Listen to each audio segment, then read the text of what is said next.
And go ahead.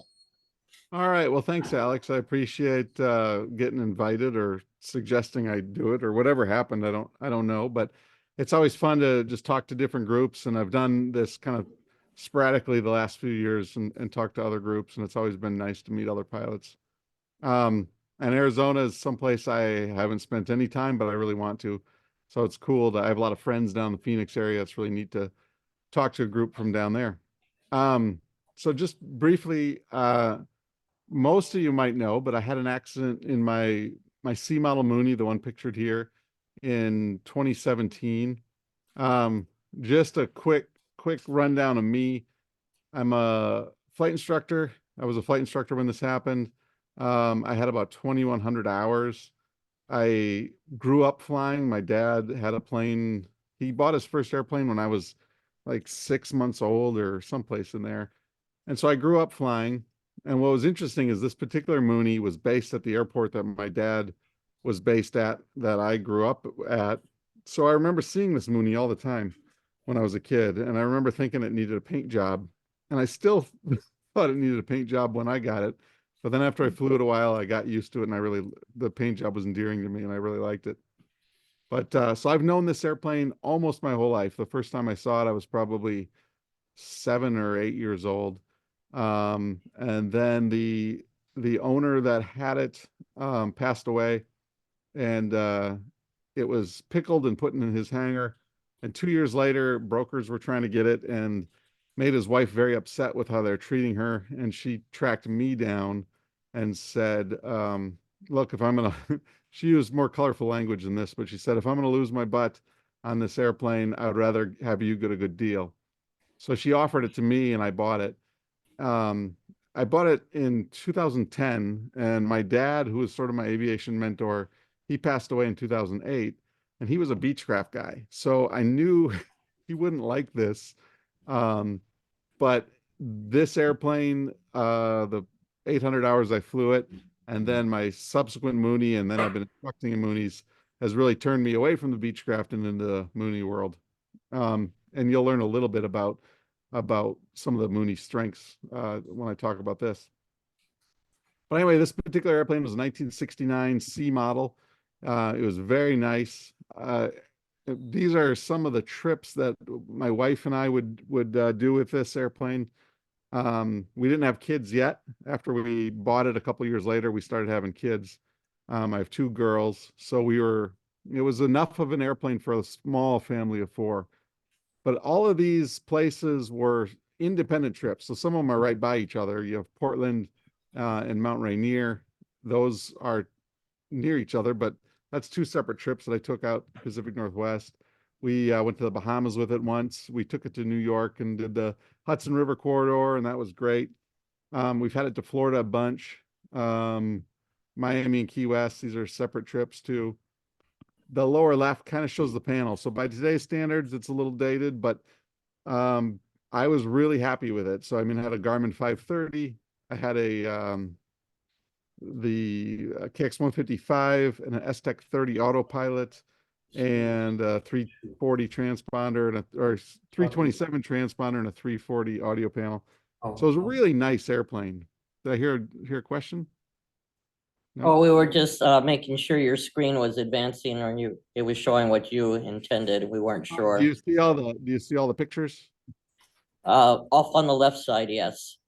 And then am I full screen? No. Oh, okay. I don't know. Anyway, so hopefully you guys can see this. So I have a small custom manufacturing business, and one of my customers or potential customers was in Thunder Bay, Canada. And they needed me to do a site visit. Excuse me, Dan. Yeah. Hey, I think you're sharing the wrong screen. That's why we're not seeing it. Oh, really? Yeah. Actually, no, Dan, if you can just click on the box that says start from current slide or click the little screen icon in the lower right hand side. There you go. Okay. Okay, and then you got to share the screen. I'll see if I can. Here we go. How's that? Now we see the map. Oh, okay. All right. Let me back. So this is the screen I was showing before. Ah, there we go. Just shows some of the places we went and the fact that we really did use this airplane quite a bit. And it was a phenomenal airplane. The reliability of it was really good. Never left us stranded anywhere. Just a really nice airplane. So I have a small custom manufacturing business and had a potential customer that was based in Thunder Bay, Canada, and I'm based down here in southeastern Minnesota. And they wanted me to come up for a site visit. It's a roughly 7 or 8 hour drive by car, so there's no way I could do it in one day. And I really just I have an airplane, I wanted to use it, so I wanted to just fly up for the day, do my meetings and fly back. The customer was really they're really okay with this. So they let me be flexible. And I remember waiting a couple of weeks for a weather window where it worked out to go. And this particular day, few days, there's a high pressure system over the upper Northwest or upper Midwest. And it was beautiful out, except it was really cold. This was beginning of February. And temps across the region on the surface were 0 to 5 degrees Fahrenheit for most of the region. But other than that, it was a beautiful day to fly. So I went at the airport about 6:30 in the morning, if I remember right, and got the airplane. I had it preheating all night long. Up here, we have to put in heaters in the cockpit and engine heaters. So those were plugged in all night. I came out, got the airplane out of the hangar, and I had an IFR flight plan filed, and I had arranged with customs the day before what my plans were. And so I took off out of Winona, and as I was climbing out of Winona, something got caught in my eye. And I knew carbon monoxide is a risk, especially in the winter. At least that's what I'd always thought and I'd taught. And so I immediately rubbed my eye and I was thinking, man, I wonder if that's carbon monoxide. And so then I turned the heat off, I turned the fresh air vents on, and then I realized right away that has nothing to do with carbon monoxide poisoning. So I shut it and went back to full heat on. And the thing that's notable about this is I thought about carbon monoxide at this point, but I never thought about it again the rest of the day.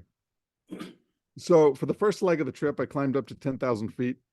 I remember putting a pulse oximeter on my hand, or on my finger, and saw that I had a higher than normal reading for myself at that altitude. And I don't remember what what the reading was, but I remember several points higher, and it just reassured me that everything was going well. I'm like, well, I'm doing a good job breathing here. So this shows Winona and then up to Thunder Bay. This was on the climb out of Winona, just a picture I took. It shows almost -10 Fahrenheit at this point. And you can see on the window all the way around there is frosted up. Now, with this airplane, if I had multiple people in the plane and it was cold out, the side windows would frost over, and sometimes it was hard to get those defrosted. But with just me, they usually were always clear. Now, they were all frosted over on this particular flight, and I thought that was just because it was extra cold. But I think it had more to do with combustion gases that were getting in the plane. This is another picture I took of the hinge. As you can tell, I was fascinated by the amount of frost I had. As I was going up, when I kind of cut the corner of my route and went over a part of Lake Superior where I had gliding distance to land. If I had to go down in Lake Superior, it would have been horrible.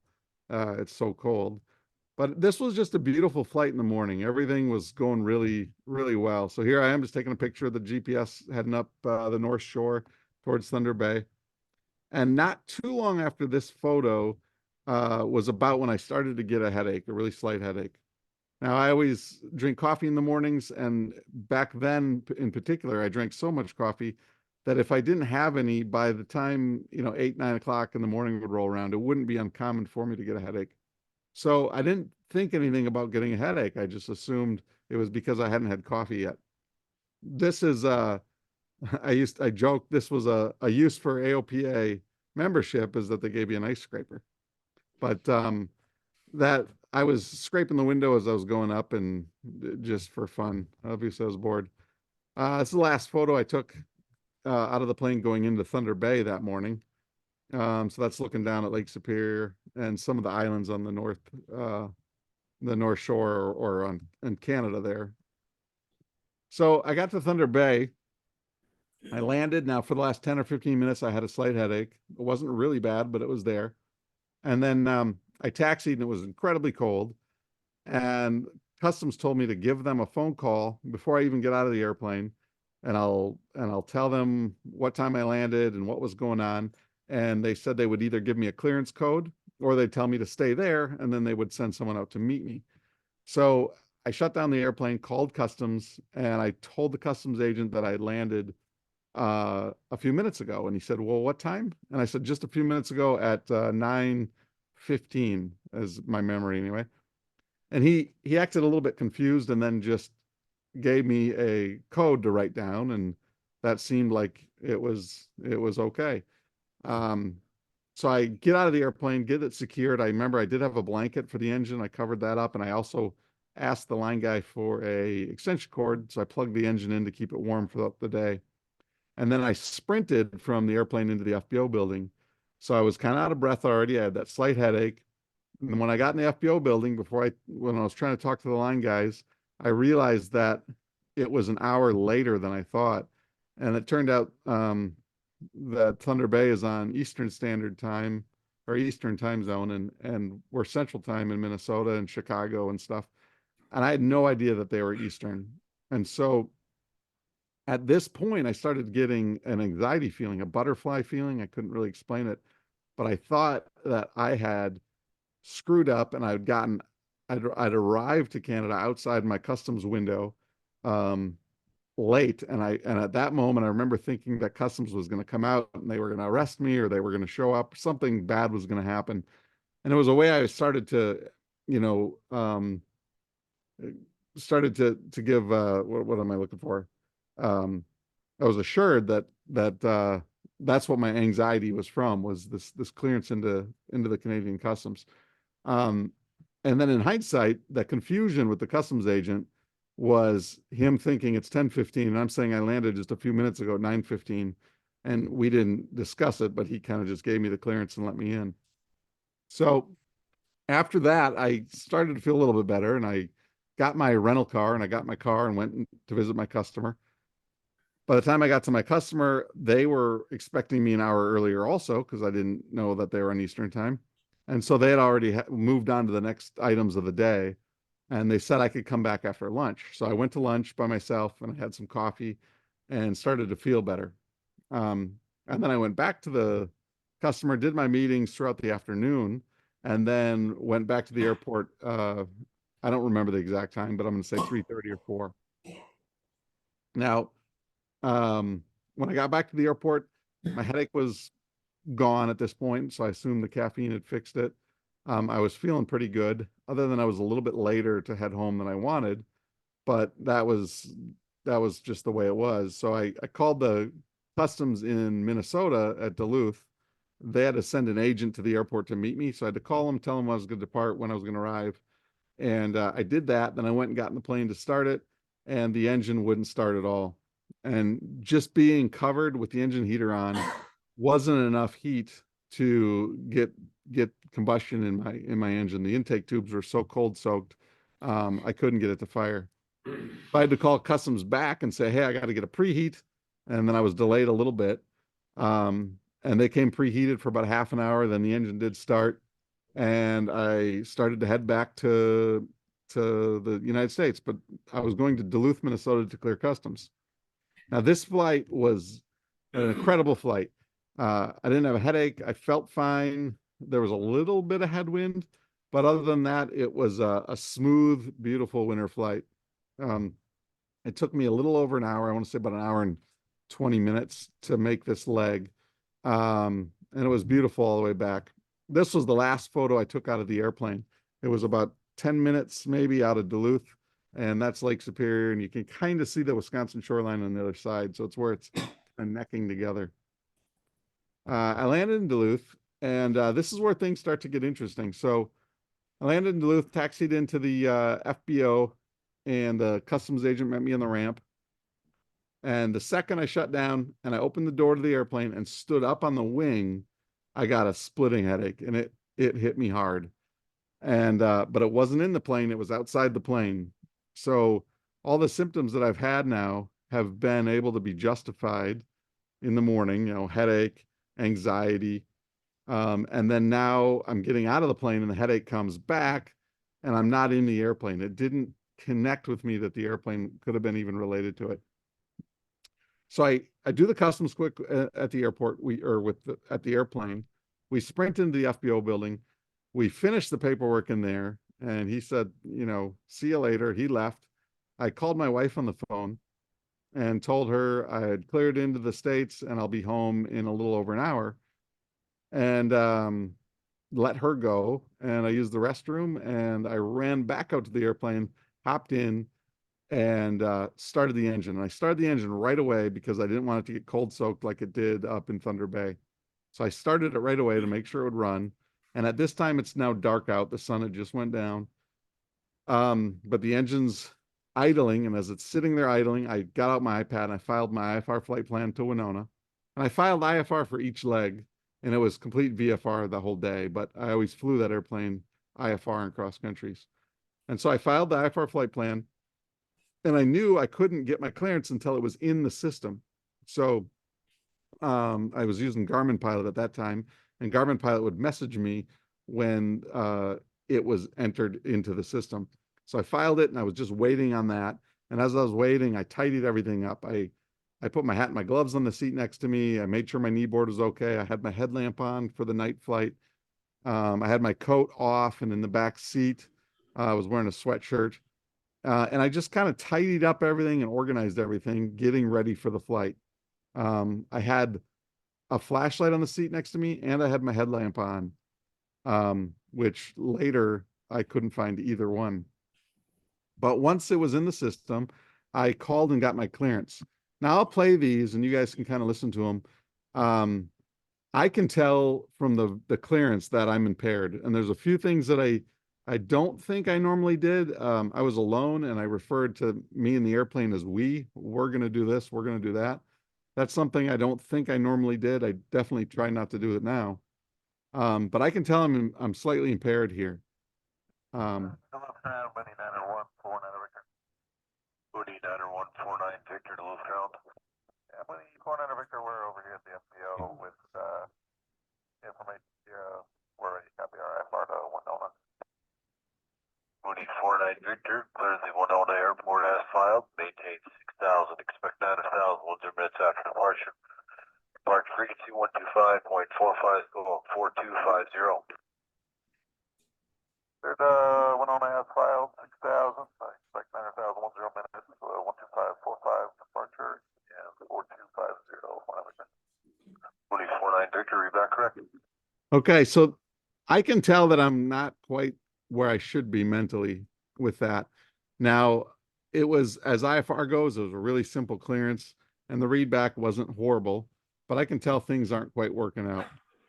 The other thing I forgot to mention was that when I got the headache here at Thunder Bay, or excuse me, at Duluth, and it was a really strong headache this time, my immediate thought turned to my 4-year-old daughter, because she had been sick all week. And a 4-year-old, when they're sick, they don't really tell you exactly why they're sick. You just know based on their behavior. So I started thinking I'm getting whatever Lila's getting. And I remember thinking I would rather be sick at home than sick in Duluth. And it's only 4 hours, or it's only an hour away.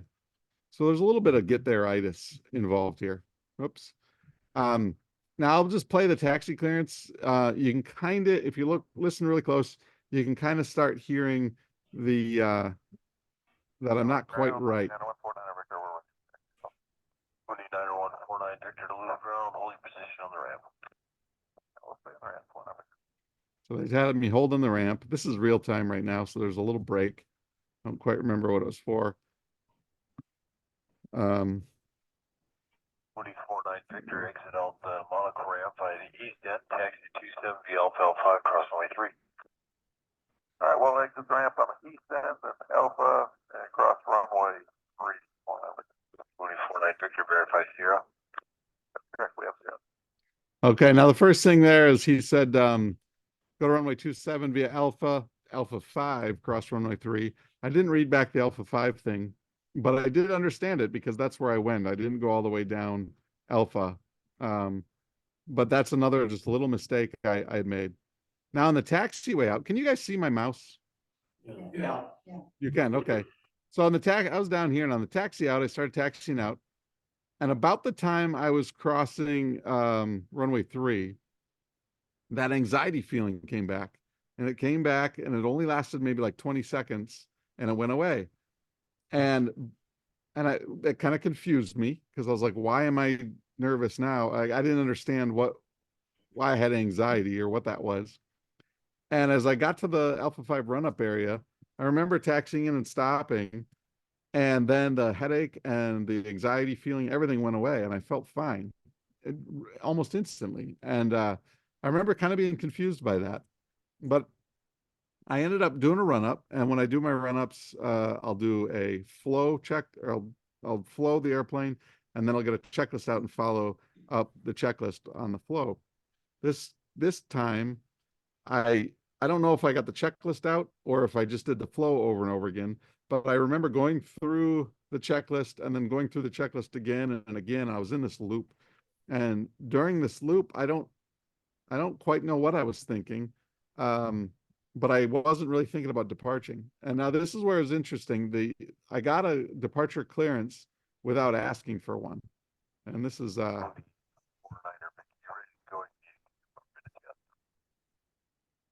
we're just about ready to go. So I said, we're just about ready to go. Now this is real time. So there's a gap here. So now I'm still sitting in the cockpit doing my checklist or whatever I was doing. And this gap, I should have edited this different on PowerPoint here, because I don't know how long this gap actually is, but this is real time.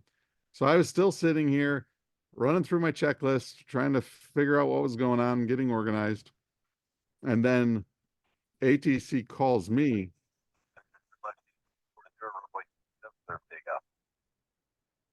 And then this is still real time. There's another gap.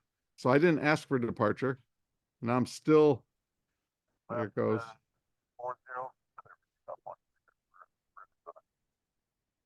So that was my takeoff, or my departure clearance was given to me without me asking to take off on 27. At this point, I was really suggestible. I don't know if that's even a word, but I was sitting there, and the tower could have called me and said, "Hey, Mooney 49 Victor, why don't you shut your airplane off and walk back to the FBO?" I would have said, "Okay, shutting my airplane off, walking back to the FBO," and I would have got out and walked. At this point, I wasn't in control at all. Now, when I took off on 27, and I remember climbing out, and I put the gear up, and as I was putting the landing gear up, I was probably only 200 feet up. As the gear was coming up, that anxiety feeling came back really strong again. And it again only lasted about 20 seconds or so. And then I remember turning to what I thought was 240. And at that point, I turned my heading bug to 240, and I turned my autopilot on. So the STEC 30 autopilot I had GPS steer, and I had nav mode, or a heading mode, nav mode, GPS steer, but it didn't have any altitude control other than altitude hold. And in this case, in the climb, what I would do is just trim for climb. And once I get to the altitude I want to be at, I push the altitude hold button, and then it holds altitude. It'll ask for a retrim sometimes because it didn't have electric trim, but I would retrim it, and it would just hold the altitude. So now I'm tracking the heading bug, and I'm trimmed for climb, and my climb speed in that airplane, a cruise climb, I would set it about 105 knots or 120 miles an hour. And that's about what the ground track shows. So 240 would have put me about this direction. I turned past 240, and I don't know why. I'm thinking what I did was not set my DG correctly when I was in the run-up. But here's a traffic fallout. Dan, can I interrupt you for just a second before you leave the area? What was that? Can I interrupt you for a second with something that will amuse people here? Yeah, hold on one sec. Okay, yeah, go ahead. Okay, so as you were flying there on your left, you see those two airports over there in Wisconsin. Which ones? You see the two airports in Wisconsin over there? Yeah, yep.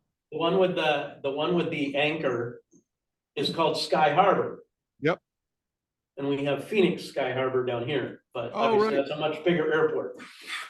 Yeah. The Sky Harbor up here is cooler though. That's a It's a pretty funky place, yeah. that's such a cool little airport. It's right out on the sand spit. It's just a beautiful spot. Yep. So yeah, I took off and I was heading what I thought was 240. It's kind of more down this direction. They gave me a traffic call out and then the handoff to departure. Now the handoff to departure is something student pilots will do once in a while, and even us older pilots will do it once in a while. But I remember putting the frequency, the departure frequency on in my standby. He gave me the tower gave me the departure frequency, and I said going to departure, and then I didn't flip-flop it, and I called tower again. And in this interaction, I'm starting to slur a little bit, and you can kind of tell I don't know what's quite going on. 49,149 Victor, contact departure 125.45. 1 Victor. Sound a little drunk there. So I said, I just repeated it kind of. And this is real time now. So I'm doing, God knows what, not hitting the flip flop. And then I come back. Good evening, departure, Money 149 Victor. Climbing through 4,000. Moody 49 Victor, still a tower, departure 125.45. So now I don't even repeat back that. So I just immediately hit flip flop. And I go to call departure. And this is still real time. Good afternoon, departure, Money 149 Victor. Climbing through 4,300, 49 Victor. 49 Victor, departure, radar contact. Turn left, direct Winona, maintain 9,000. Left, direct Winona up to 9,000, 49 Victor. Okay, now at this point, I do remember going in my GPS and hitting direct, and Winona pops up and enter. And whenever I'd get direct to clearances in that airplane, I would do that direct, enter, and then I'd reach across and I push my GPS steer button, and then I would leave heading mode and it would go follow the GPS. In this particular case, I did direct enter, and I didn't push the GPS steer button. In fact, I don't know what happened after this moment. Up until this point, it was interesting. It was actually Oshkosh that year. So it was after this accident. It was the only time I drove to Oshkosh rather than flying. I drove to Oshkosh and I remember not sleeping well. I've spent a couple of days and I was like, I'm just going to go home tonight. And I remember driving home at night from Oshkosh, ridiculously tired, trying to stay awake, blinking my eyes. I rolled the windows down, turned the music up, did all that. And I had a bit of a flashback to these last moments of struggling to stay awake. It was interesting. But the very next thing I know after this happens is I'm waking up. Now I put the lost comm audio on here. I'm not going to play that because it goes on forever. And I'm not talking anyway. It's just them trying to talk to me. But this was the flight path I was trying to do. Winona's down here. But this is where I ended up going. So I never turned direct Winona after they gave me direct Winona. But this was my ground track, and the winds weren't much that day, so I wasn't flying 240. But this is where I headed off. Now, at 4,300, 4,500 feet, someplace in there, my memory stops. My next thing I remember was waking up and thinking, I got to tell ATC I'm okay and I need to go land. And so I started keying the mic, trying to tell ATC I need to go land. And as I'm doing this, I'm kind of looking at my panel and I'm like, well, my GPS isn't on, the 530 is not on. But the fuel flow's on. I couldn't figure out what was going on. And then I started just staring straight ahead. And I remember getting happy because my windscreen was clear. And I'm always trying to clean it and polish it and make it nice. And living where we live in the Winona River Valley down here, the Mississippi River Valley, the bugs are so bad in the summertime that you never get a clean windshield. And I remember sitting there thinking, my gosh, it looks beautiful. It's so clear. And then I was sitting there, I just reached my hand forward and realized that the window wasn't there. And then I was kind of confused a little more. And I look off to my left and I noticed trees. and I look off to my right and there's a field, and I'm kind of figuring out that, okay, I'm not flying anymore. So this is what I woke up in. This picture was just taken by the squad car or the police officer right after I was airlifted out of there. So just a few hours after the crash. But I ended up in this field in an amazingly tight field and a kind of a hilly field. And the airplane wasn't too wrecked. I mean, this angle shows the wing is bent up. This one shows the engine did get kind of torn off the firewall. Firewall got opened up. The wing was damaged. Most of the fuselage had dents in it someplace, but the Moonies, the steel structure in a Mooney's fantastic. Both doors opened. Everything was fine. The prop was bent back. It was turning slowly. It was windmilling when I hit the ground. And here's just a rear shot. The left wing right there should have had 19 gallons of fuel in it. The NTSB didn't find any, but I didn't run off that tank at all during this flight. I took off with the other wing tank at 23 gallons, and that ran out of fuel, and that's why I came down. Now, I'll go back a sec. So what had happened was I had taken off. I was supposed to climb up to 9,000 feet. The airplane ended up going up to about 12,500 to 13,000 and kind of lumbered along at that same trimmed speed that I had in the climb of about 105 knots. And being that I was full rich mixture, the airplane couldn't produce any more power to climb higher. And that Mooney, even though it was a normally aspirated 180 horsepower C model, if you leaned it, I could have easily went up to 15,000, 17,000 feet. And the fuel flows could have been as low as up there, 6.5 gallons an hour, which would have killed me because A, I would have been so high, hypoxia combined with carbon monoxide. B, I would have went a lot further. I would have ended up in southern Iowa or something. So fortunately, I had full rich mixture and I was trimmed for climb. Now the climb profile went up at 105. The cruise was 105. The descent was at 105. So it really showed the importance of trimming an airplane and what power does. How airplanes, they want to fly their attitude, and that's what it did the whole time. But anyway, when I was coming down, I was going towards the class Bravo. I was slightly above it. It's a 10,000 foot ceiling there. But that got ATC pretty nervous and NORAD pretty nervous. So they dispatched F-16s out of Madison, Wisconsin, which is well to the south east over here. And the F-16s were coming to intercept me. And the best I can figure out is they got around me when I was leaving the Bravo by the time they got there.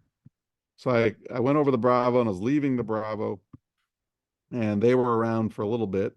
And then about the time I was over the Owatonna Airport, which is right here, that's when the airplane ran out of gas in the selected tank. And it took 10 minutes from it running out of gas to coming down and landing in the field. And what's really amazing about that is the field itself. So I'll show that. So here's from FlightAware onto Google Earth, overlaying it. This was what it was showing my path was. My airplane ended up right over here. So actually this whole path should be shifted over just a little bit. I came in right over this farm area, came in over this road and power lines. I impacted right around here and slid up to here. Here's pretty good view of the actual ground track. Now, the initial impact point was right around here, which was in the low spot of the field. The airplane impacted, it came airborne for 300 feet, landed and skidded 200 feet and turned sideways and was pointing this direction. What's amazing is up here that this road's got a pretty big ditch. There's power lines up above there. There's a kind of a barn pole building I would have flown over. And I would have been traveling at 176 feet a second or so, roughly. Someplace, say 170 to 180 feet a second.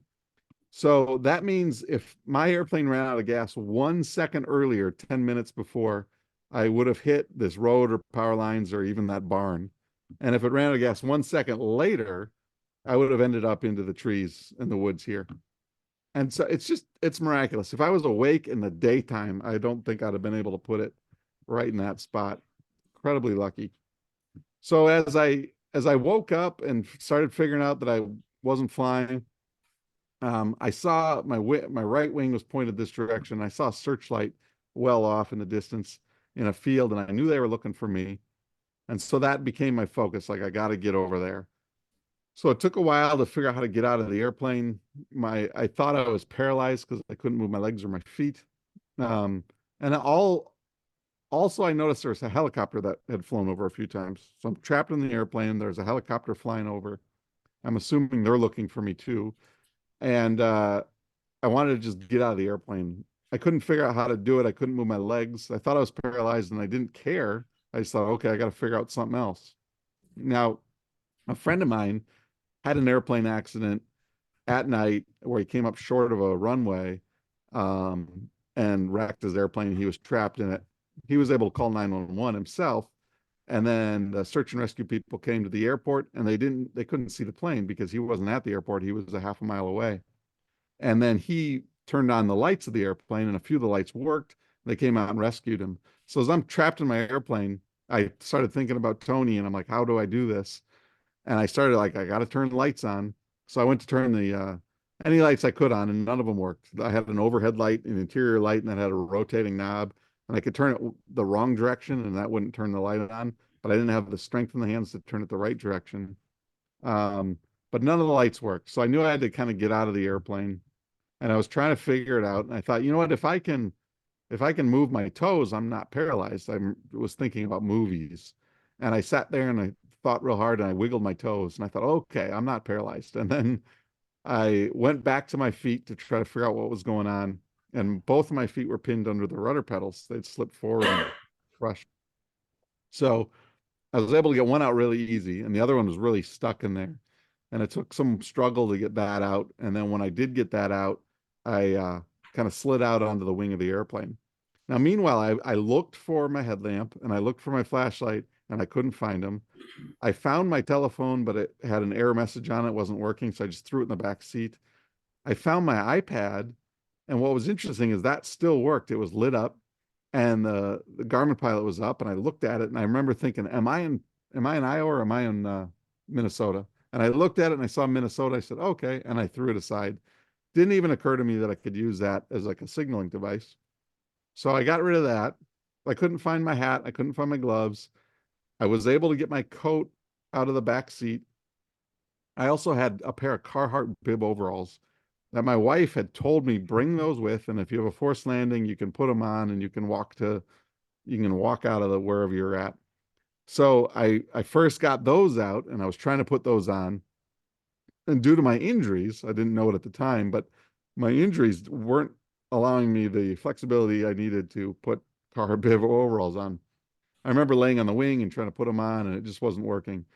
So I slipped my coat on, and I went to zip it up, and my fingers were frozen, and I just couldn't. I had no dexterity, so I couldn't get the zipper to latch. I couldn't get it zipped up.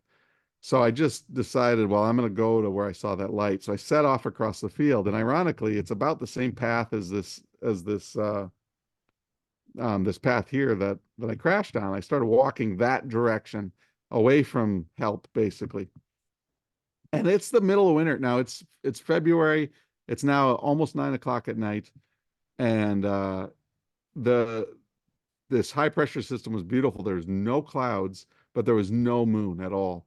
So the stars were beautiful, and I couldn't see anything. I mean, I could have thought I was in a field 5 miles wide. I had no idea that I was right next to a road, or even that I knew there's trees here, but I didn't really know if there's houses or anything.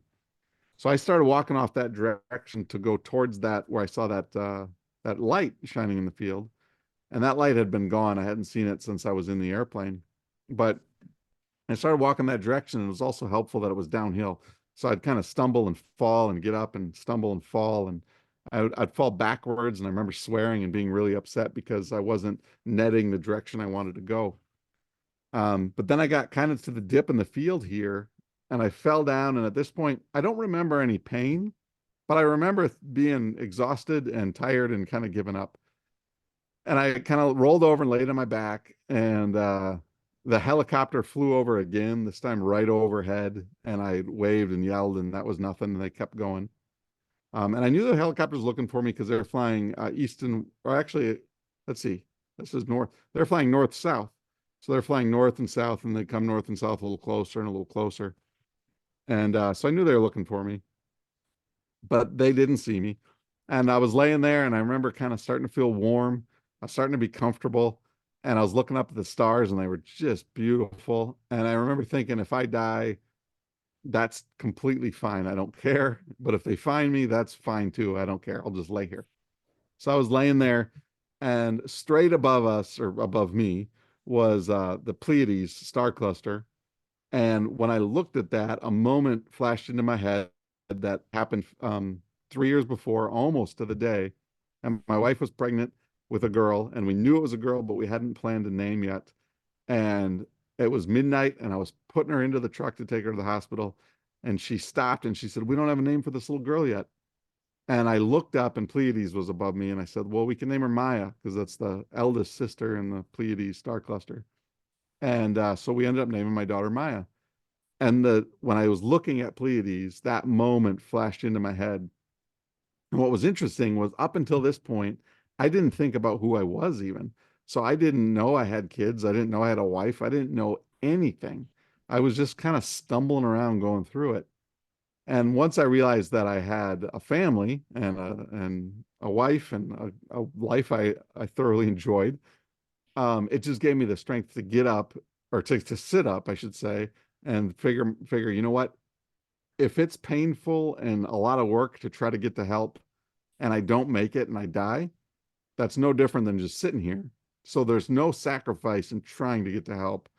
And it was the first time in my adult life that I only had one thing to do. I didn't have to worry about paying bills, or, we don't even realize how much we think about other stuff until I was presented this opportunity to have one thing to do. And it was the blessing in this whole accident for me. So I kind of sat up, and I looked around, I looked back at the airplane, and I looked at the wooded area here, and I could see a light over here. I didn't see the house, but I could see a couple outbuildings and a light. And I thought, you know what, that might be my best bet. If there's a house over there, I can get to help. And at this point, I remember looking at the airplane too, and I started to get a little more cognitive ability. I realized who I was. I realized I crashed. And I remember looking at the airplane and kind of being proud, like, yeah, I crashed in that thing. Wow. It was kind of funny. But I ended up retracing my steps back to the airplane. And I remember tapping on the horizontal stabilizer and thanking it, because I realized what had happened. I didn't know anything about carbon monoxide at this point, but I realized that thing saved my life. And I thanked it. And then I set off into the woods here. And as I got up to the edge of the woods, there was all this brush and kind of gnarly looking brush I didn't want to walk through. But I thought, if I was healthy, I would completely walk around this. But I'm just wanting to go straight to that light. I'm going to walk straight through this. So I just started crawling through this brush, and I got all tangled up, and I couldn't move, and I was stuck, and I couldn't figure out what was going on. And then I realized I was pressed up against a barbed wire fence. And thankfully I had a carhartt jacket on, and that's like armor for that kind of stuff. So I dropped down and crawled under the fence, and then got up and tried to make my way through the woods. The woods were a blessing in one way, because I had trees I could grab onto and hold myself up somewhat. But it was also a detriment, because the woods had quite a bit of snow, and the field was real windswept. And so the snow was packed down, and it wasn't very thick. But I got into the woods, and there was probably a foot of snow.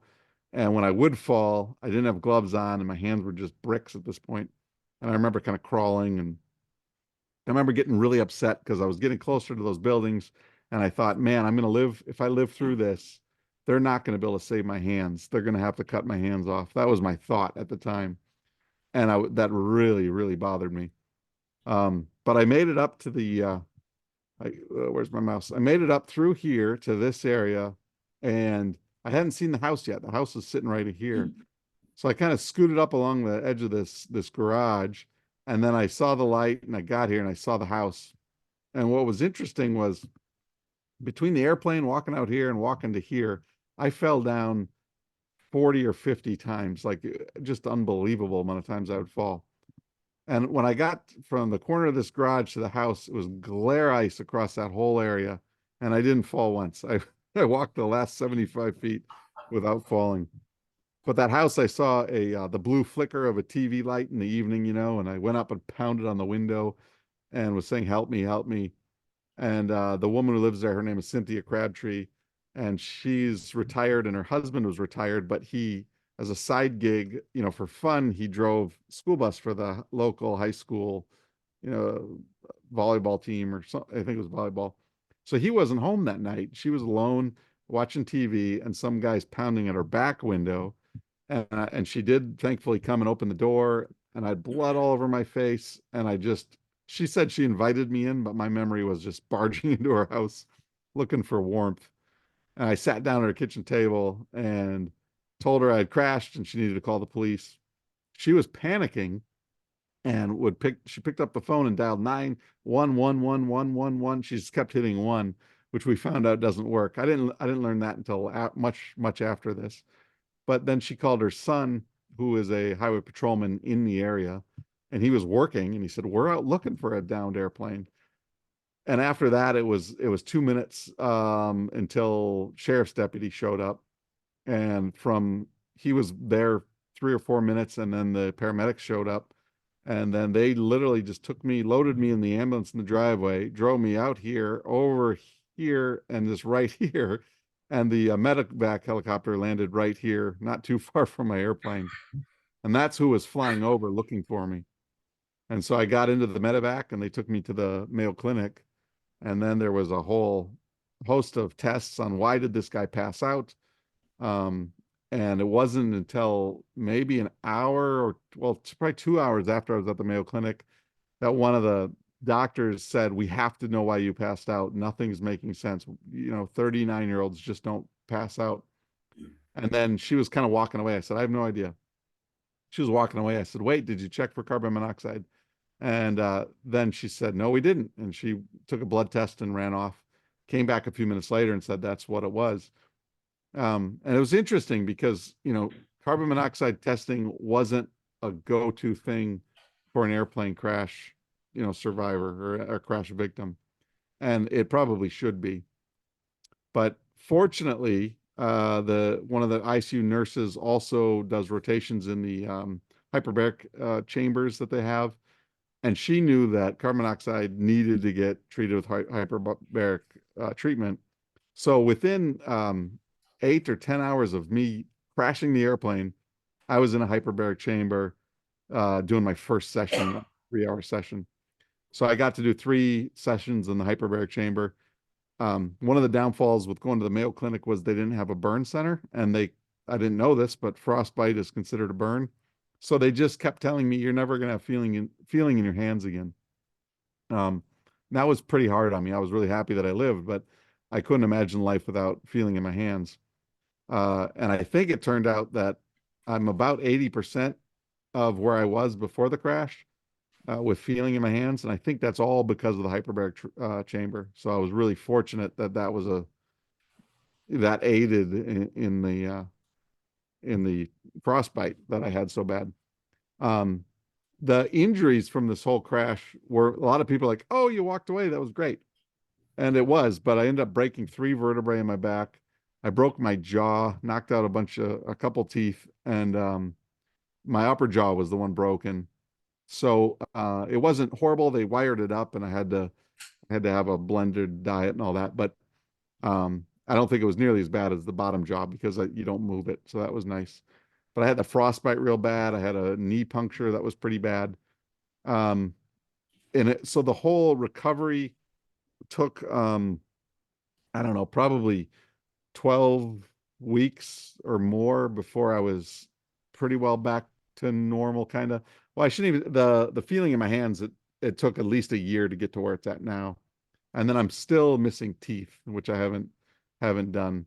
But other than that, I was basically unscratched. And I was really lucky, clearly. And fortunate enough now to be able to do talks with guys groups like you, that we can all protect ourselves with carbon monoxide detectors. that's the crash quick. I'll just quickly go through the rest of this and we'll open questions. But this is the next day. My brother took this photo. So you can see the fuselage is wrinkled pretty good. There wasn't really much usable parts left. Those are my carpet bib overalls, which I wasn't able to put on.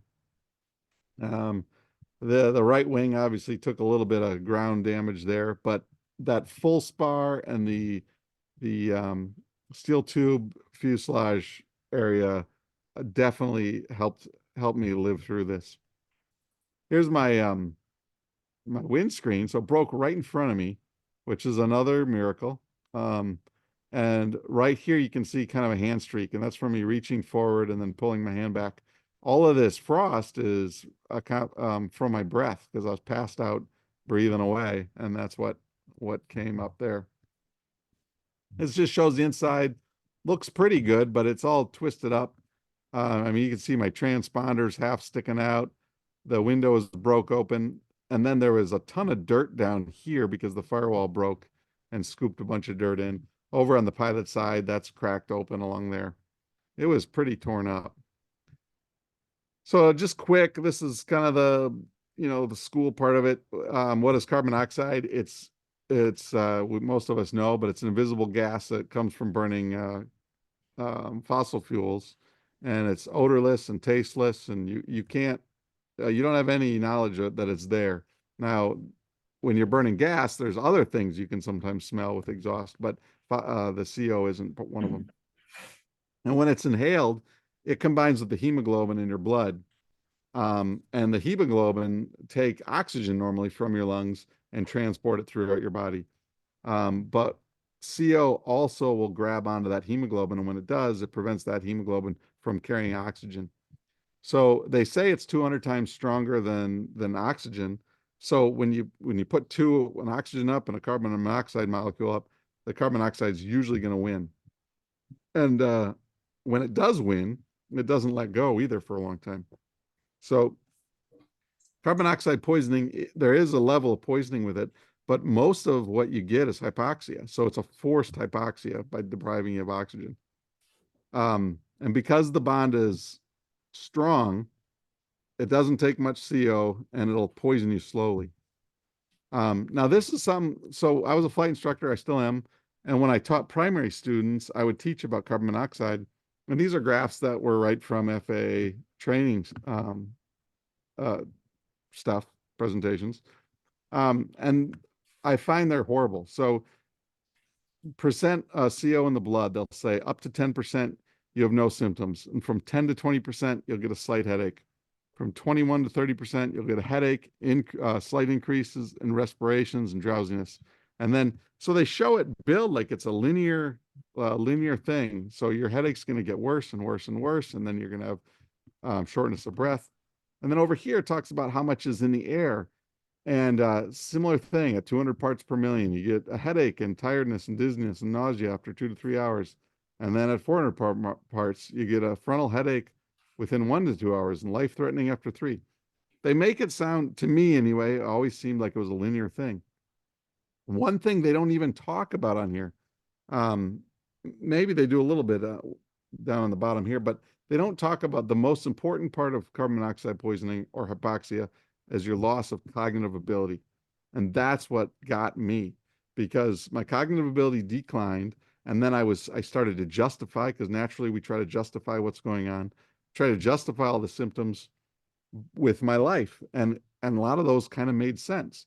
And it's what got me into this problem. So by the time I started to have symptoms, I couldn't even think about that it was, it was carbon monoxide that was the problem. And the other big thing is it wasn't linear. And I think if it was linear, I think if my headache wouldn't come and go, and if I wouldn't get anxiety and then not have anxiety, and it was kind of all over the place, I think I might have had a better chance at knowing I was being poisoned, but I didn't. So it is hypoxia. I said very similar, but it is hypoxia. So just like hypoxia, it can be unique to everybody, and the symptoms I had might not be my symptoms if I had it tomorrow. So that's something to be aware of. They're not linear. The symptoms can come and go, so it makes it easy to justify the symptoms. And the biggest one is your cognitive ability is is declined so much that oftentimes you can't make the right choices. And most piston GA airplanes have the engine in front of us, and most get the cabin heat by going over the exhaust someplace, usually the muffler. And compromises in the muffler then will get CO gas into the airplane. And this is something for you Arizona guys, most airplanes, the exhaust or the engine is in front of us, in front of the cabin. And on those airplanes, you can still get CO in, even not through the heater. And in fact, when I was doing studies on this, it's 50-50 out of all the CO related crashes that are documented. 50% of them had to do with the heater and 50% had other things to do. So it didn't matter if you were in a cold climate or warm climate, you're just as at risk. Technically, I suppose you'd be a little more at risk at a cold climate, but you're still at risk in Arizona. So with inadequate sealing of firewall and wheel wells and the tail and all sorts of places, CO gas and a healthy engine with a healthy exhaust can still get into the cabin sometimes. And I've been seeing a lot of that lately. And then piston twins that have their only really risk with CO is the Janitrol heater. And that's something you won't run in Arizona if you're not cold. But those, if they don't follow the ADs and they have problems, you can get CO gas from those also.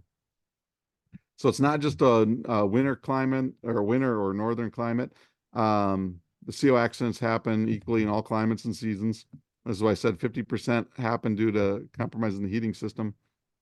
But my particular case was the heating system. So this muffler had about 750 hours on it, if I remember right. Maybe it was 850, but it wasn't super high time. It was, since it was new.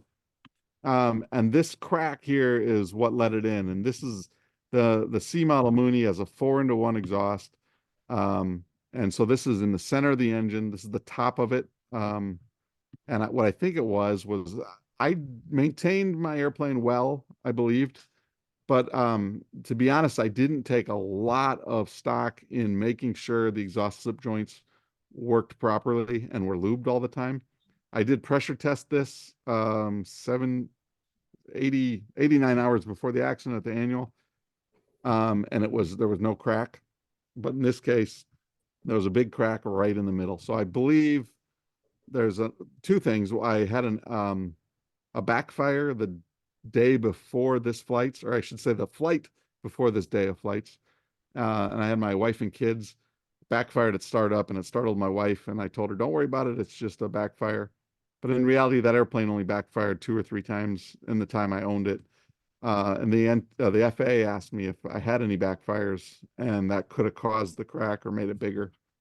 But the material around the crack wasn't corroded. So it was a very healthy thickness. So more than likely that crack started from the backfire or from the exhaust, just under stress from it not slipping in the slip joints. So something to look at. So how do we protect ourselves? Dumb luck is really good. It worked for me. I'm not going to try it again. I'll take it if I get it, but good aircraft maintenance, obviously. But my airplane, like I say, we pressure checked the exhaust 89 hours before. When things break, they break, not during maintenance. So good maintenance is incredibly important, but it doesn't fix it all. Most importantly, everyone should have a CO detector or monitor in the cockpit, and not those dots that everyone has. I'll get into that. The types of detectors. So we have the chemical dots and the biometric dots. Now, as a flight instructor, I literally had seen these things that, these chemical spot detectors where they're good for 30 days or 90 days or whatever. And I've seen them that were 15 years old and have the date on the panel still. And it's like, that doesn't do any good. The other problem with these, a lot of people have been testing these recently, and a lot of them don't show anything until they get over 200 parts per million. And if you're getting, say, 100 parts per million or for any period of time, and you start to be cognitively degraded, you're not going to notice these anyway. So I would say stay away from those. There's home detectors, which are great.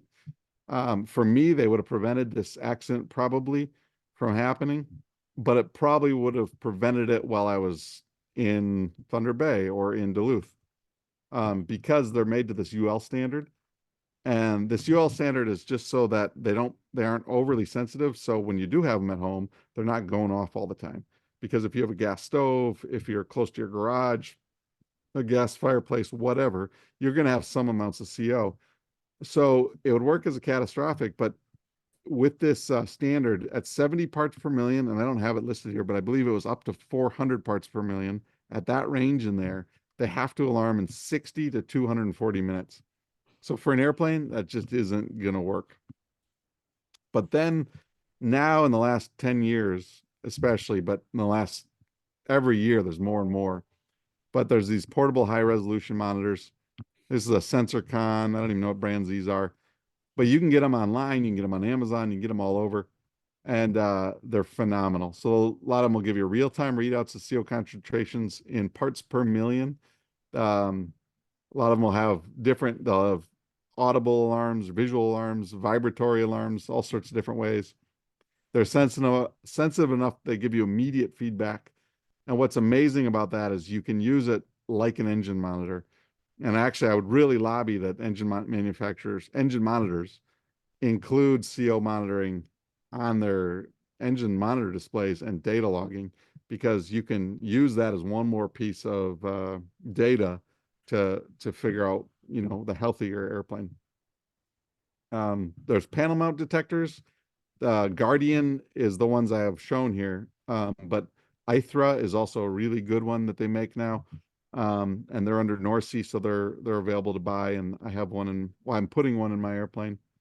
I also have a Guardian, but the Guardian detectors are nice because they're always in the plane, they're always on, and a lot of them do have the ability to interface with the audio panel, so you can get the audible alarm in your headset.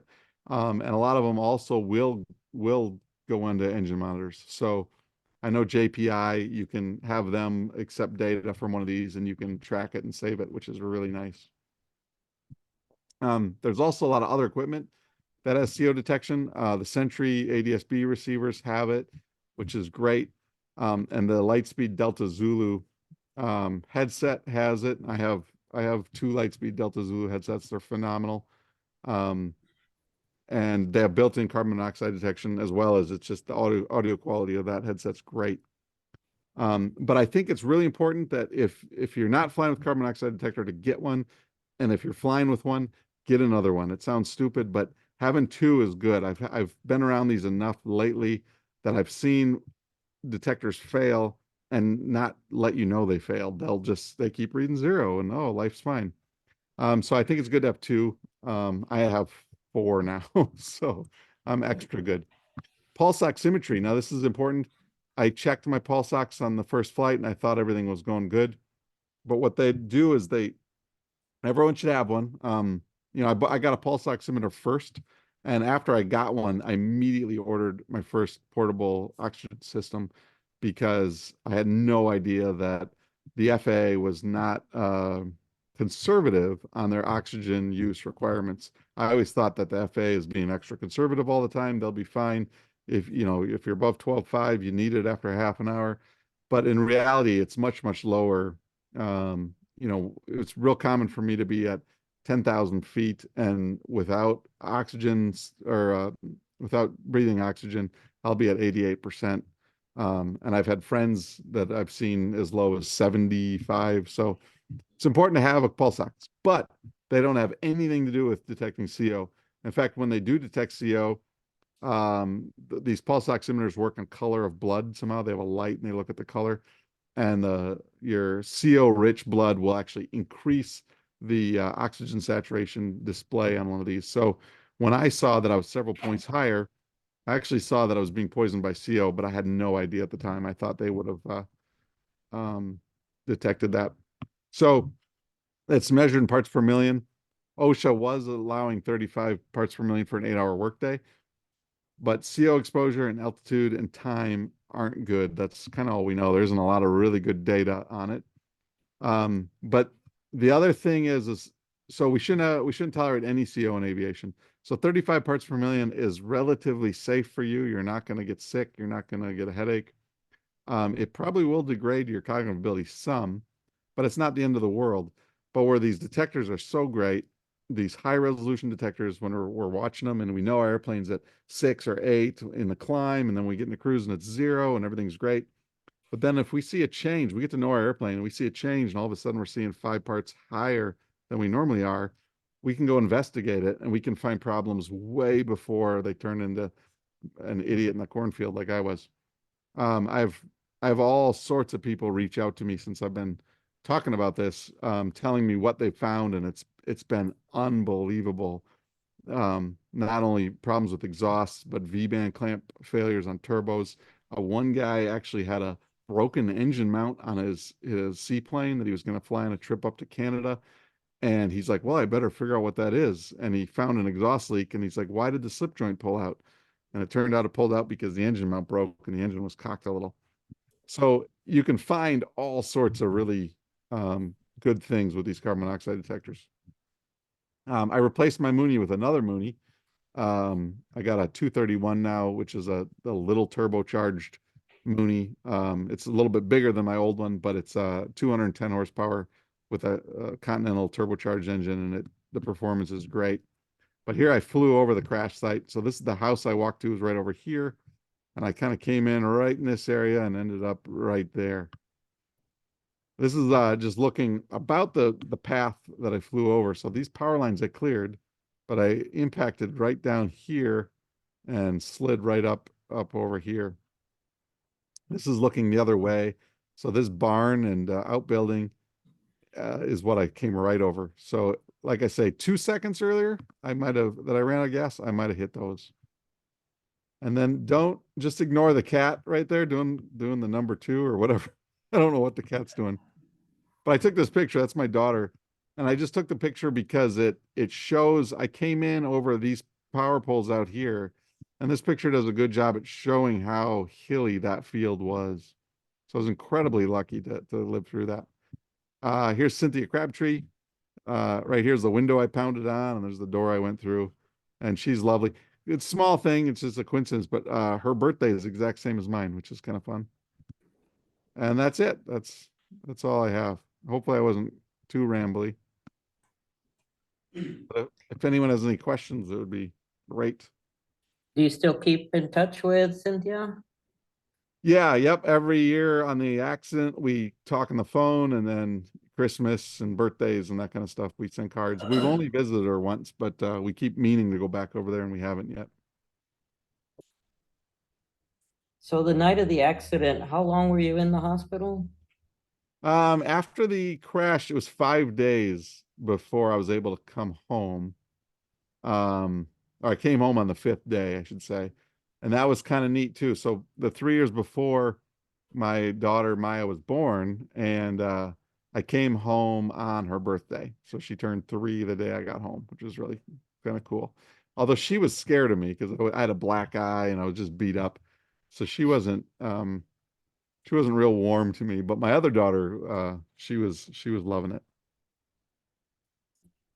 You mentioned it took like 12 weeks to recover. I assume that was from your physical injuries, but what about your cognitive ability? Did that come back pretty quick after they knew what to treat you for? That depends on who you're asking. I think I don't think I had any of the long-term cognitive problems that the CO can have effects that can have effect on people. I don't seem to have had any of those. And I think it was partially because of that hyperbaric treatments. But to get my medical back, I did have to do a psychological evaluation and a few other weird tests. But it worked out really well. Dan, how did your wife handle all this that evening? I can imagine this would have been terrifying. Yeah, I think it was. I called. So after Cynthia had called her son and got the sheriff's department coming and people coming for help, I asked her if she could call my wife, and she did. And somehow I knew the phone number, which was phenomenal. But in today's world, we're always just hitting dial. We never, with our cell phones, we don't know anyone's number. But I had her call my wife, and my wife answered the phone, which was really rare because she had no idea who was calling.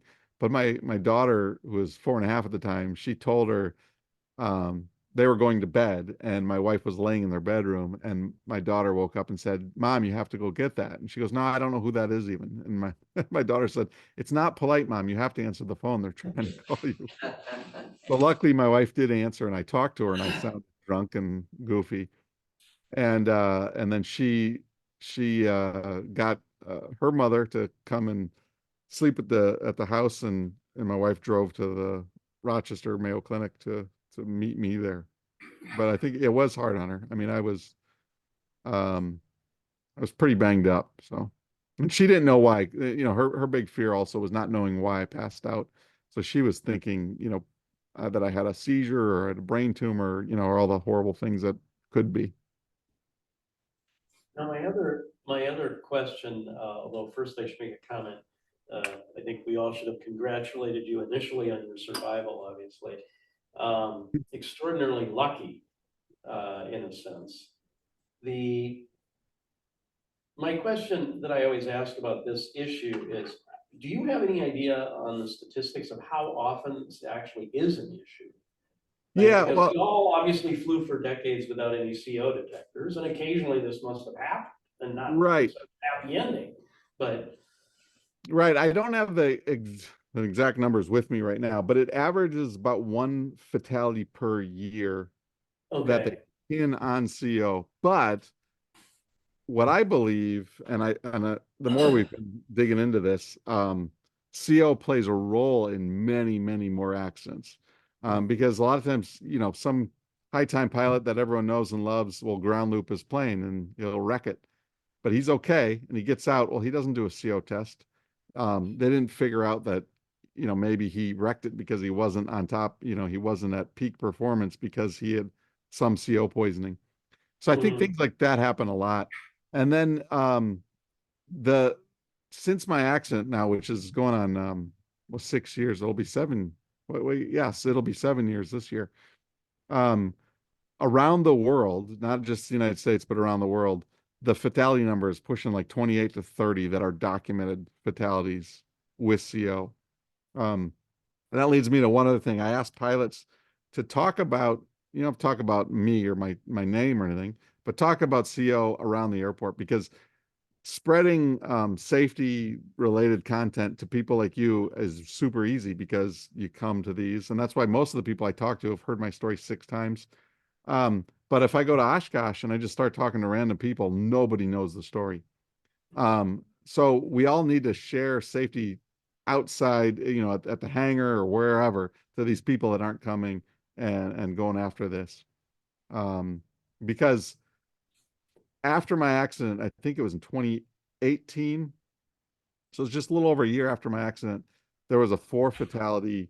A Cherokee went down in Iowa from carbon monoxide, and it was incredibly sad. There was a 14-year-old girl, a 40, maybe a 50-year-old pilot, something like that, and then two 30-year-olds. And the flight instructor was flying in the left seat. There was a student pilot in the right seat. They were going on a trip together, but the flight instructor passed out. The student pilot got on the radio and started saying, "Hey, I think he had a heart attack or he's unresponsive or something." But you could tell from the ATC tapes that he was very impaired. And they ended up all passing out, crashing in a field. And what got me with that one is I know people who knew the pilot. Like, I didn't know the pilot, but I have friends who knew the pilot, and my story could have been shared, and that could have been prevented. So I just ask everybody to talk to people all the time and try to spread awareness, not only of CO, but any other safety things. But CO is obviously the one I'm most involved with now. Didn't intend to be, but I am. I think nowadays, especially with, as you pointed out, the portable high resolution detectors, those things aren't very expensive. I No, mean, they're not at all. It's not like what, I don't know, 10 years ago, you had to pay $500 and have one of these put in the panel because it's been Exactly. certified. But nowadays, how much are they? Like $50 or maybe 100? Yeah, if you search that, for, right? there's Yeah. all sort there's probably 50 different ones you can buy. Yeah. Most of them are between $100 to $200 will get you a really good one. Yeah, and so this is nothing. It's just like everybody should buy one and carry it in the plane. I mean, Right. it's, And I've said yeah. this a million times, but it should be like running out of gas. You know, people shouldn't crash because they run out of gas. It just shouldn't happen anymore. It should have never happened, but it shouldn't happen anymore. And same thing with CO. We shouldn't have CO crashes because it should just be simple. And I was an idiot. You know, I didn't have a carbon monoxide detector before, and part of it, and I'm blaming myself fully, but part of it was because I was traditionally taught to us. I thought that this was something I'd be able to recognize because in all the FA literature, it didn't talk about cognitive disabilities with it. They made it sound like this is what it is, and you'll be able to figure. You know, I thought I could figure it out along the way. You know, So you didn't even have the chemical spot? nope, no, because I thought they were stupid. Because everyone I flew with, they were 15 years old. I was like, why would I have one of those? Did you have any other emergency equipment like a personal locator or your ELT? Did that go off? Yeah, so I had an ELT, but it was a 121.5. And so it was going off and doing its thing, and the helicopter was a medevac or a medical helicopter. So they could hear it, but they didn't have a way to track it. I didn't have a 406. I had a PLB that I used to carry on me because we did that Bahamas trip, and I brought that with, and for that, it had a strobe light on the top. I remember if you set it off, and the battery expired, and I got rid of it. And if I when I was in the plane, I was thinking, man, if I had that PLB, I would just hold it outside the window. I'd activate it, hold it out the window. The strobe would be going off, and that helicopter would come and get me out of here. So now, since my accident, I fly with a flight vest because I learned how everything in the airplane rearranges itself and it goes all over. So I have a flight vest and I'll put things in there like my cell phone. I've got all sorts of anything that I can use to communicate or activate. So I got a whistle, I got a signal mirror, and all this stuff I'll probably never need, but maybe I'll be in the woods someday and I'll be able to blow the whistle and someone on foot can help, get to me quicker. Um, but I have stuff mounted on me in the flight vest. Then next to my leg, I have my handheld radio mounted. Now, my handheld radio that I had before during the accident, I didn't have with me um, because I didn't think it was that critical because my KX 155 and my 530 were so good. I'm like, I don't need a standby radio. What am I going to do with that? But in reality, the whole point of a standby radio has nothing to do with communicating from the air. It has everything to do with communicating from the ground to the air. So if right now my standby radio is strapped next to my leg, it's mounted hard on the airplane. I can pull it off. When I turn it on, it's on 121.5, and all the airliners are monitoring that. Or, so especially where I'm at, I'd be able to talk to somebody immediately on 121.5. So that's what I keep there. I have a PLB now on my shoulder harness, mounted on the shoulder harness, as well as a flashlight that's mounted on the shoulder harness next to that. And it's a higher end flashlight that's got a really good strobe on it. So the flashlight is more for emergency than it is for anything else. So when people have their crash kits, I used to kind of laugh after this accident where people would talk about, what do you put in your ditch kit or what do you put in your survival kit? And people are talking about having paracord and tents and sleeping bags and fire starters and 2 weeks of food and all this nonsense. When in the United States, all we really need is communication equipment. We need to be able to talk to ATC, other airplanes, 911, whatever it takes. So, I mean, cell phone in a place that it's going to be. You guys are in an area where you can go not too far and probably not even have cell coverage. So PLBs are good. The handheld radios are good. That kind of stuff. When I went to the Bahamas, I made a ditch kit then that we kept with the raft. And I even had a marine handheld radio. So I had aviation handheld radio and a marine handheld radio, and water and the whole thing for that. Hey, Dan, what about the military jets? Why wouldn't they follow you or know where you went? Well, originally I was told that they intercepted me and then we're running low on fuel and left. And not too long ago, I want to say like 3-4 months ago, I finally tracked down the pilot that was leading that mission. and he barely even remembered it, but he took off and they didn't get near me until I started the descent. And then ATC asked them if they would search further south. And he said they flew around for a good while, like 35, 40 minutes looking for me, but he said they were further south down by Iowa. So I didn't get to fly formation with an F-16. I was kind of hoping I did. Did they know you went unconscious, obviously, because of the lost communication, or? Well, I think that's what everyone assumed. I never really did talk to him. One thing that was amazing about it though is the transcript. So my cell phone, when I came to in the hospital and got my cell phone working again, I don't remember even the exact number, but I had something like seven or eight phone messages from ATC controllers that were calling me saying, if you can get this, contact us. If you can get this, text or whatever. And then I had about 10 text messages from different air traffic controllers trying to contact me. So, and then by the time, what was amazing to me is the helicopter was actually from the Twin Cities. And my understanding was it was en route back to it had just refueled and it was going back to its base or whatever. And ATC told it, we got an airplane going south unresponsive. And they said, well, we'll head that way and see what we can do. And so they were already heading my direction before I even crashed. As well as by the time I did crash, they had hundreds of people involved with trying to find me. And that's really cool. So flight following and IFR flying is a good thing to do for sure. If, let's say you were an airplane that fed off of both tanks and you flew a lot longer and still had the same miraculous landing somewhere the way you had here, would that extra few hours in with the carbon monoxide poisoning continuing and rising in your blood, would that potentially have been fatal itself? Yeah, so the doctors said that I was probably 15 minutes away from fatal. I was about as long as I could go passed out before I wouldn't woke up. And it's the other thing is carbon monoxide is it's so common. I mean, it's only one fatality on average per year in the United States, but it's so common everywhere else. So Cynthia Crabtree, I'm trying to see if I don't mess this up.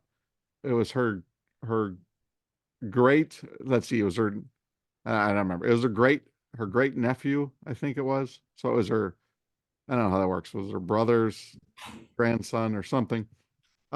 Later in the year, had a carbon monoxide event at a motorcycle rally where he wasn't feeling well. So he wanted to go lay down in his camper. He was having carbon monoxide leak into the camper. By the time they found him, he was unconscious. They got him to the hospital. He lived, but he had to relearn. He still relearned. I mean, he doesn't speak right anymore. He had to relearn to talk. I think he limps a little bit. I mean, it's so common throughout our life that people have run-ins with carbon monoxide. So it's those little detectors that I got now are really handy to have around all the time. Do you have things at home as well? Better than you had before, or? Yeah. Oh yeah. And it's probably overkill. In my house, I'm just counting here. I've got 1, 2, 3, 4. I've got 7 carbon monoxide detectors in the house, but part of that's because I've got the combination smoke detector, carbon monoxide detectors. And then a friend of mine owns a company that sells carbon monoxide detectors, and he was insistent that I switch to this other Defender brand. So I have one of those on every level of my house too. Just real quick, to those online, you're certainly welcome to unmute and ask questions.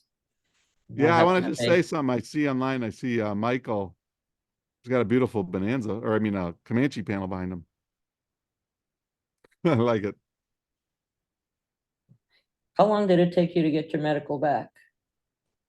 Or you felt, or as well, how long did it take till you felt comfortable flying again? Well, I flew, so that was a little confusing because I didn't know I lost my medical to begin with, right? And I was kind of like, well, I think I still have my medical. So I still had my back brace on when I flew I borrowed a friend's Cessna 150 just so I could fly because I needed to go up. And that was maybe 2 months later, I would think. Probably eight or 10 weeks later. The interesting thing is I had a full body CT scan when I was admitted to the hospital, trying to figure out what was wrong. The NTSB wanted my medical report, so I got that from them. I got that from the hospital a few weeks later, and I was at home, and I was just reading through it, and the what do you call it, the radiologist that wrote the report on the CT scan mentioned that I had a growth on my thyroid and I needed that looked at. And no one at the doctor told me this. And then I told my wife, and I was looking it up online, and I said, "Oh, it's like a 90% chance it's just a weird cyst or growth. It's no big deal." And I wasn't going to do anything about it. My wife said, "No, you have to go get that looked at." So I ended up going to an endocrinologist at Mayo, and they did a biopsy of it, and then told me I had thyroid cancer. So I found thyroid cancer because of the crash, and that messed up my medical big time. So I've been on a special issuance ever since then, which I would hope would go away now because it's been almost 7 years. But other than that, then now I've been getting a medical every year, so it's working out now. Are you good on time, by the way? Yeah, I got all sorts of things. Okay. Yes. I had a question, if you don't mind backing up to how your autopilot was set up. And, Sure, and, it was. and how you had it trimmed while it maintained such stability, I should say. It was real simple. So when I crashed, or when I lost consciousness, I had full power and full rich mixture. So that set up a ceiling for me, right? Because my engine is only going to be able to go so high at full rich mixture, and as it climbs, it's going to lose power, and significant amount of power when it's full rich. And then I just had it trimmed for 105 knots for my kind of little cruise climb. And then it was tracking the heading bug, which was set on the DG. And that's all it was doing. So it was just trimmed for that attitude of climbing at full power, and then tracking the heading bug. So when it did run out of gas, the autopilot's all electric, so the electric gyro kept going and it kept the wings level and just kept tracking that heading. So that kept the wings level, and then the trim, then if you're ever do IFR training, you do constant airspeed, climbs and descents, same thing, you just add power or you take away power. So it took away power as it climbed, and it got up to 12.5 to 13, where it was kind of in a equilibrium state. And then the power was reduced by running out of gas, and then it just continued down at that same airspeed. On the way down, it did a little bit of up and down just gradually. And that, again, there's so many little pieces of luck in this whole thing for me to live. That, I believe, was just on the up slope, we're leveling off right when I hit the ground too. So just another miracle in the whole thing. Do you know yet who's going to be playing you in the movie? I don't care as long as they give me money. Yeah, that would be fine. Is the airplane, was it scrapped or somebody took it and rebuilt it? Yeah, I'm sure most of you guys have heard of Wentworth Aircraft. Wentworth was there. My God, let's see, I was in the hospital at 10 o'clock at night. Wentworth was there at like 7:30 in the morning. So like 12 hours after I crashed, they were there cutting the wings off, hauling it out of there. And it was kind of fun because there was stuff in the plane I knew I wanted back, because they totaled the plane, and it went to Wentworth. And so it was like 3 weeks, 4 weeks afterwards. I was still walking with a cane, probably 4 weeks later. I had my back brace and my cane. I'm in pajamas. And I told them, there's stuff in the airplane I want. I said, I want to go see the plane. And the insurance people were a little confused. Like, you really want to go see? I'm like, yeah, I want to go see it. So Steve Wentworth, the owner of Wentworth, met me, and he's like, I had to come out here. He goes, I could have sent one of my guys. He goes, but I just wanted to see the guy that wanted to see his airplane because nobody ever wants to do this. But I went and kind of crawled through it and took some pictures and found a few little things that I was missing. But some stuff the teeth that were knocked out, we never found. So I don't know if I swallowed them or what. I didn't find my headlamp ever again. There's a few things that I never found, which is really strange.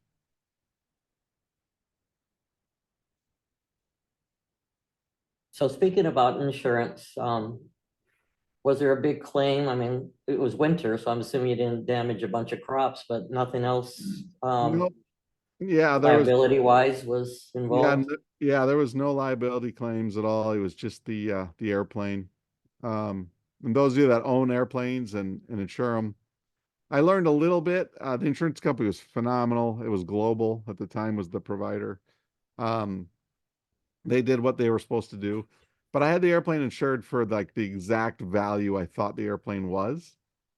So that was okay. But then when I went to buy a new plane, things like taxes, like the state of Minnesota didn't give a rip that I was replacing a plane that crashed. So they still wanted the full sales tax. There's just a lot of expense that I never thought about going into switching airplanes.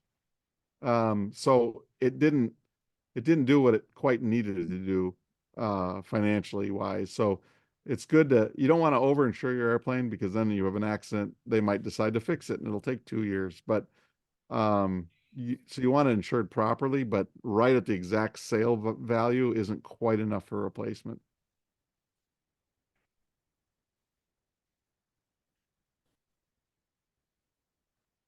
Any other While questions? everybody else is thinking up any other questions, we do really want to thank you for being here. I Yeah, mean, thanks for having me. your It's fun. story is amazing because, again, most of the time, someone's in an accident, you're just guessing at everything that happened. And Right. I'm surprised Yeah. how much you still remember of the actual after the crash, because you're obviously still CO impaired.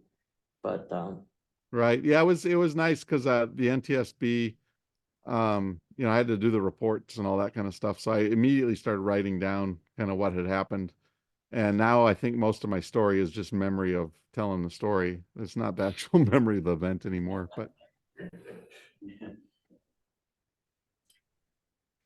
Dan, yeah, how it's long did good. it take for your wife to fly with you again?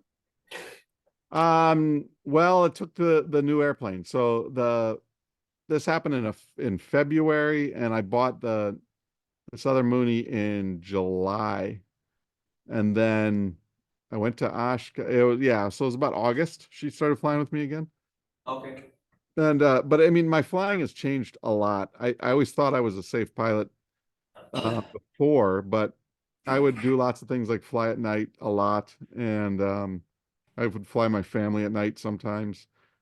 Things that I don't do now, really at all. So I'm much more cautious than I've ever been. And a friend of mine, an old friend of mine, told me, he's like, "Well, congratulations." And I said, "What do you mean?" He goes, "Well, you're transitioning from bold to old, And as we all get older, we tend to just take less and less risk."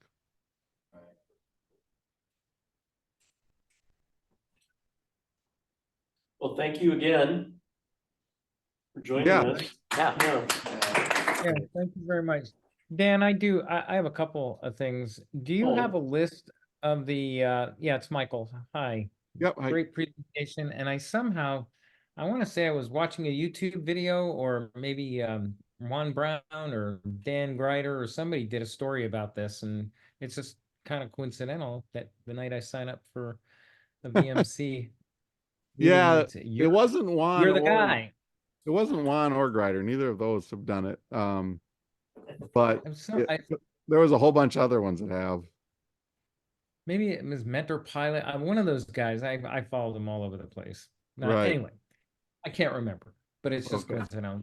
The two things I really that I agree with you on. I don't fly at night anymore with a single engine anyway. Yeah. I won't. But I wanted the list of items that you listed off, and the jacket, the type of, like a photographer or safari type jacket that has all these survival things or on your body, right? Yeah. To have that list if you Well, could. I don't have the full list, but the first vest I got was a Scotty vest. I don't know if anyone's familiar with Scotty vests, but they make really cool stuff, really cool clothing. And I got a Scotty vest first because it didn't look like a fishing vest, right? It looked nice, so you could wear it into the FBO and you look like a well-dressed guy. But the problem with Scotty vests is their whole thing is travel attire, so the pockets are generally hidden. They're more molded into the vest. Um, And I used that for a while, but it was just too clunky. And I ended up buying a vest from Duluth Trading Company, which is a more of a fishing vest, and I don't really care anymore. I look like a goofball, but um, I just say find a vest that you like if you want to do that. That's comfortable. It doesn't matter if it's down where you guys are at. You wouldn't want a Scotty vest because they're more of a full vest. It would be hot, you know.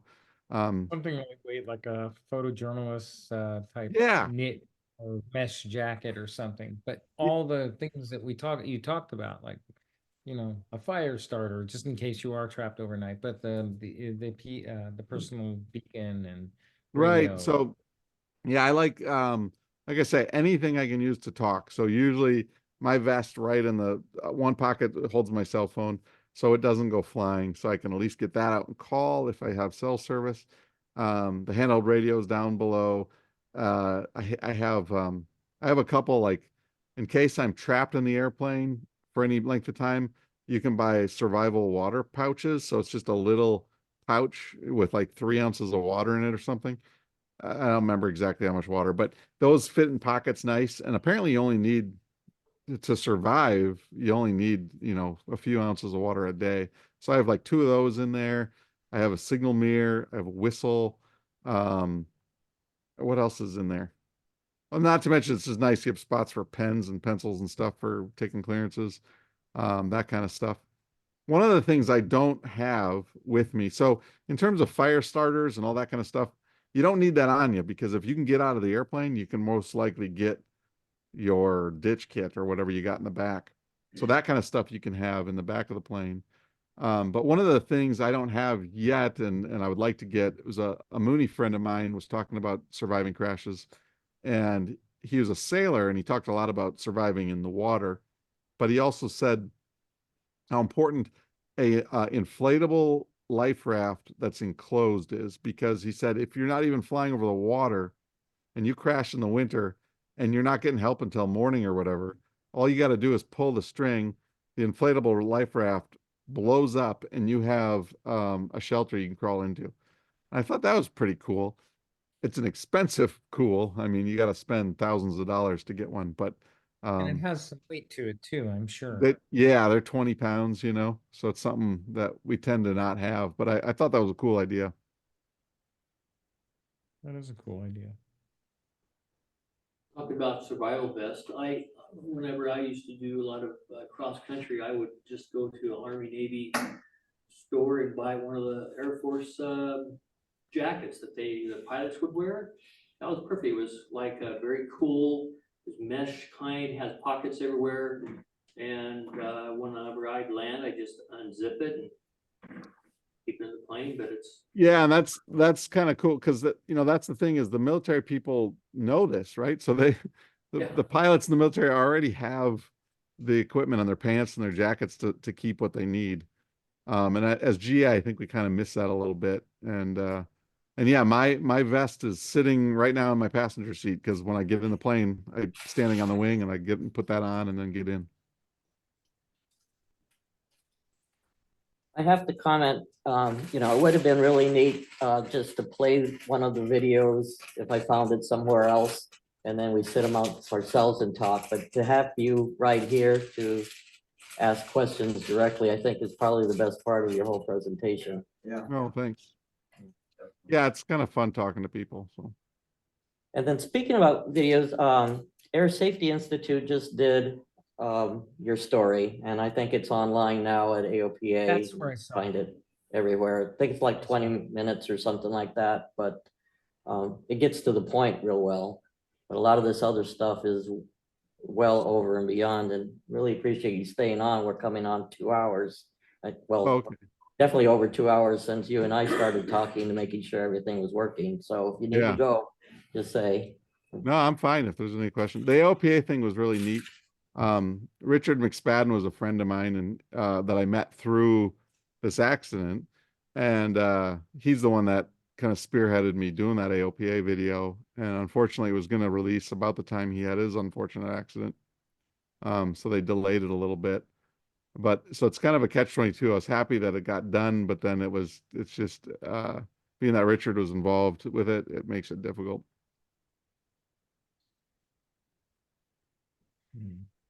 So for all members and everything, I'll put a link to that video so you can all see it. It is really well done, Mm-hmm. but yes. Yeah, there's a few things wrong. A lot of people told me like, you don't have an ovation because the Mooney they put in there with the computer simulation was the one in the flight sim, and they put my N number on it, but it was like a new ovation. It was very nice. It wasn't my old C model. There was an episode of aviation disasters on Smithsonian where a seaplane crashed with a family on board. It was charter. And Yep. it took them 2 years to figure out that the pilot had been incapacitated by CO. He had been tied up at a dock and he had to move his airplane off the dock. So he taxied around with his door open, and the combination of the vacuum inside the cockpit with the door pushed open with leaks in the firewall was enough for him to start on the road to incapacitation, which then affected him 3 hours later when he finally took off for the return flight. It was fatal. Yeah, a lot of people died on that one too. If I remember, that was down in Australia, I think. Yeah. Yeah. That's something to think about too with your airplane is to try to figure out, think about the airplane itself and what certain things will do to the CO and depending how the CO is getting in. So if you have fresh air vents on top of your airplane, that's good. Ones that extend out in front. A lot of airplanes will have a scat tube that goes up in front of the cowl. Like that can be good.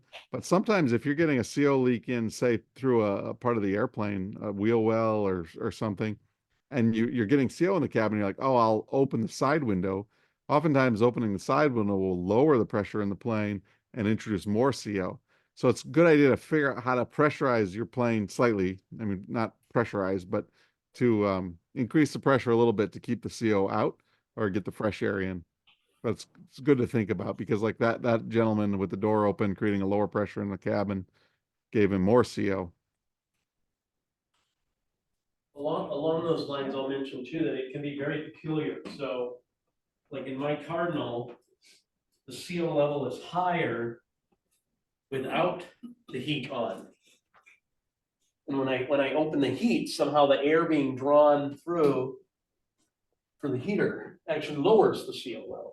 Right. So I mean, Yeah, so it's kind of weird, right? I mean, it depends on the particular airplane. well, it's probably, you're probably getting an intrusion, someplace through the firewall or something, because when you turn the heat on, you're slightly pressurizing the cabin and then keeping CO out. That's You interesting. mentioned when you were, I think at Thunder Bay or something, either leaving there or flying there, you opened the window for a little while. I didn't open the window, but that was on the way to the Thunder Bay in the morning. When I thought about CO, I turned the heat off and turned the cabin vent on. And then it just got ridiculously cold fast. And then I was like, wait a sec, this doesn't have anything to do with CO. And then I went back to full heat and turned the cabin vent off. And then whatever was in my eye cleared on its own anyway.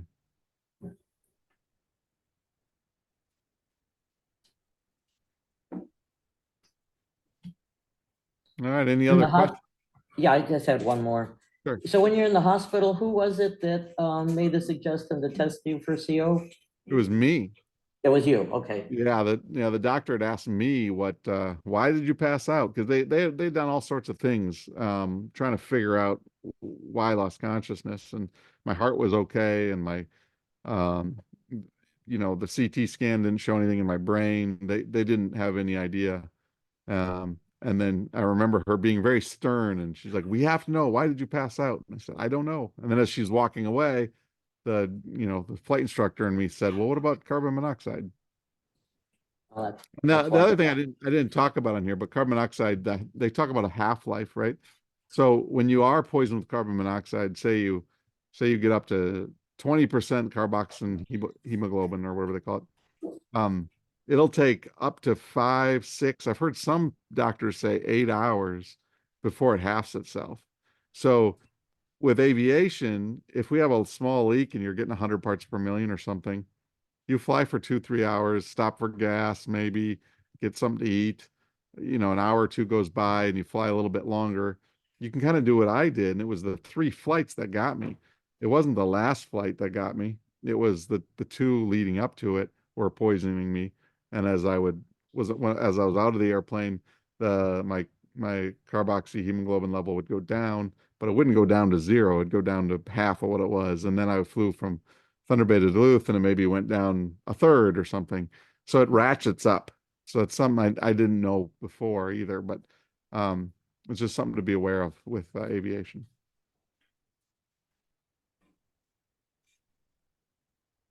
Any other questions, anybody? All right, well, we'll just end.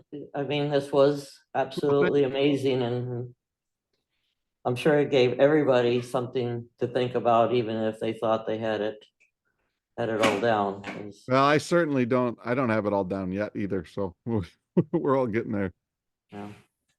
So, thank you Just so ordered much, another- and I just Yeah, thanks, ordered guys. another mic. yeah. Bye-bye. Thanks, Dan. Take care, guys. Thank you. Thanks.